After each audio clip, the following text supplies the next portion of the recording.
Well, I'm here to talk about week 2 of Recreation and Neighborhood Division Camping Out. Last week, you pretty much knocked our socks off with week 1. If you don't mind, give us a little recap of all that fun that we were having last week.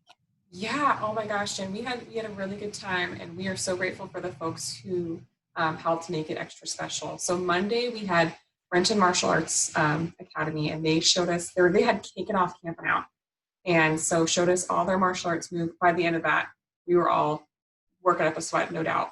And then on Tuesday, Aiden with Special Olympics, he gave us a read aloud called "Watch Me Throw the Ball." And so we got to hear his story too about his journey with Special Olympics. That was wonderful. He did awesome. Oh my gosh, did he knock it out of the park or what? Yeah. Yes. We loved hearing from Aiden. And Wednesday, we had Campfire Kate on, and she made us that very special Camping Out own song to wrap it up. And then Thursday, yoga with Linda. And we usually see her around the community center. So if you guys like that yoga class, she does those normally around the community center. So keep an eye out for that. And then on Friday, of course, we made charcuterie boards with Christy at River Valley Cheese. Oh my gosh, I was full to cheese to hear. So that was kind of a big deal. That was a lot of fun. I didn't want that one to end. It went on and on. I could have gone for another 3 hours eating cheese with her. That was so much fun. Yeah. Well, that was an awesome week, and I think we're on to something here. Camping has never been so fun.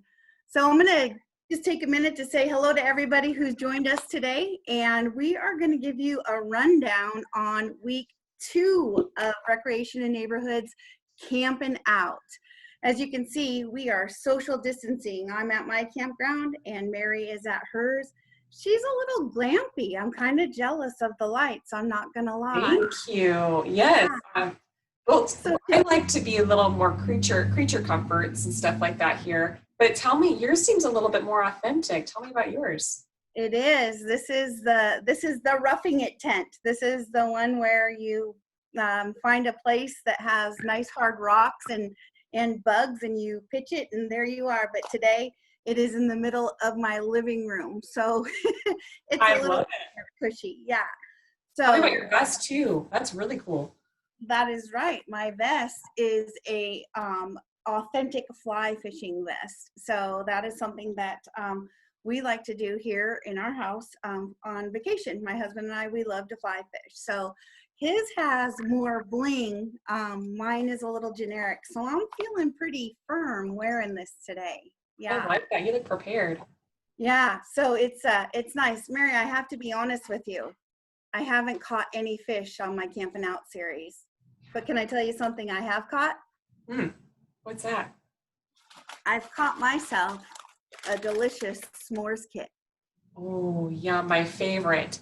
Yeah, let me show you what's in it. For all of our friends that picked them up last week, we will be doing these again. This, of course, is my own personal s'mores station. But if you stop by the community center tomorrow, Tuesday, from 4 to 6:30 or until supplies are gone, you will get your s'mores kit.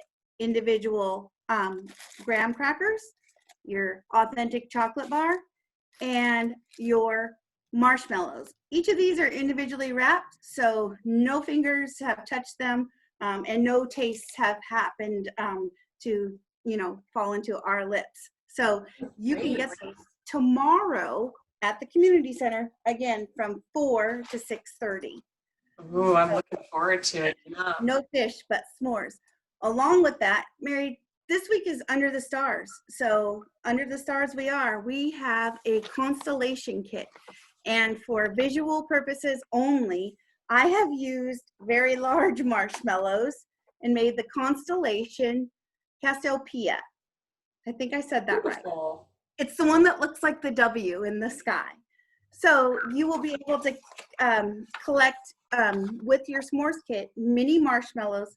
Do not eat them. Toothpicks and the black paper, a map of constellations, so you can at home put together your own constellation kit. When you're done with that, you might want to hang some of our glow-in-the-dark stars on your ceiling so that you'll always have a nighttime sky to think about your camping out adventure. Oh, So wow. So you could make like a constellation on your paper there with marshmallows, not to eat, yep, and then make a similar constellation up on your ceiling when you're done, huh? you gotta love it, right? Oh, cool. I love it. Yeah, so we are definitely taking in everybody to outer space. So I wanted to mention, s'mores aren't just for outdoors. Thankful to Mary, she designed a recipe to go into each one of our s'mores kits that tell you how to have them if you are not somebody that has access to like a fire pit or a campfire. You can do them indoors and they are just as delicious. I guarantee it. I've tried it. I So love that. And too, we're curious to see what sort of creations you guys make at home with your s'mores. So if you don't like the traditional, or if you want to branch out a little bit, make them with, I don't know, like peanut butter cups, or I won't give you any ideas. I know you're very creative, but go ahead and share it with us and use the hashtag Campin Out for a chance to win a prize. So we want a prize? mm-hmm. Yes. Oh my goodness. All right, people. Let's Get see. to it. Let's see your s'mores recipes. Yeah, get those s'mores recipes. I know somebody who made frozen s'mores. I know. I didn't get to have one, so I can't judge. But I'm just saying, I know there's recipes out there. So get ready, Renton. Show us your s'more recipes, okay? So along with tomorrow, we will actually have, so in case you're feeling a little guilty about eating the s'mores, we're going to have a workout at 11 a.m. with life coach and fitness professional Dana. She has taught for the community services division many years ago, but she is back to really give us a blast off workout. So she will be on with us tomorrow at 11. And then we have our pickup for our weekly activity and s'mores kit at the community center from 4 to 6. And also it's trivia night tomorrow, Mary. Trivia Tuesday. Trivia Tuesday. What's the theme this week? Disney, Pixar, Disney, and Star Wars, of course. Oh, how perfect. Yeah, so we're pretty excited about that. And Wednesday, we'll have another story time, and that will be with Deputy Fire Marshal Sarah. She's their public education specialist, and she's going to come on, read a story, and talk about fire safety with our audience. And later that night, we have a double up on Wednesday also. We have Tawny with Wildwood Creatives. That's a great store in downtown Renton. She's the owner, and she's coming on and doing another constellation craft with things that you have at home. So that's going to be amazing. And it's constellation themed. I mean, come on, we're under the stars, right?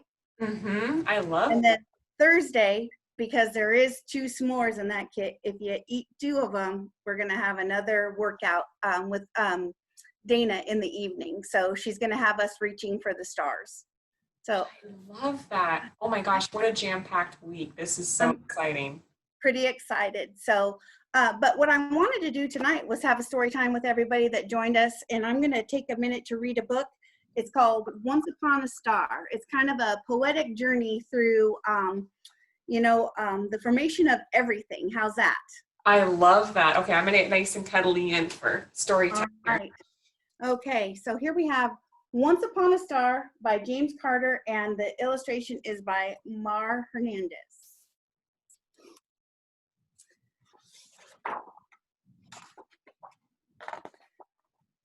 As the lid is lifted off the world, the day goes quiet, dark and cold. Then down comes night, and if cloud-free, look up and you'll find the galaxy.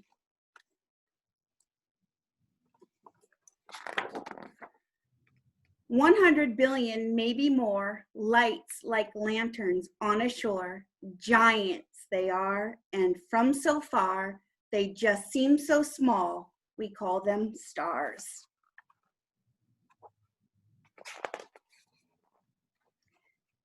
And we have one. It's called the sun.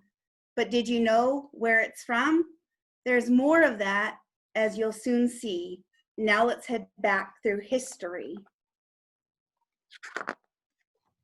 Once upon a star, there were no stars to shine, no sun to rise, no sun to set, no day, no night, nor any time. There was no earth, nor universe, until a great explosion burst. A mighty boom, a huge kerrang, the scientists called the Big Bang. So then what? Everything. As all of space and time began, very slowly, first of all, the universe had to cool. A sea of stars at last were born. Gradually they fired and formed out of clouds, out of dust and gas, each a mighty sparky mass. And one of these became our sun. Our solar system had begun. Giant rocks and fire blew, and so in time our planets grew. And right down here, our Earth did too, with skies so wide and oceans blue.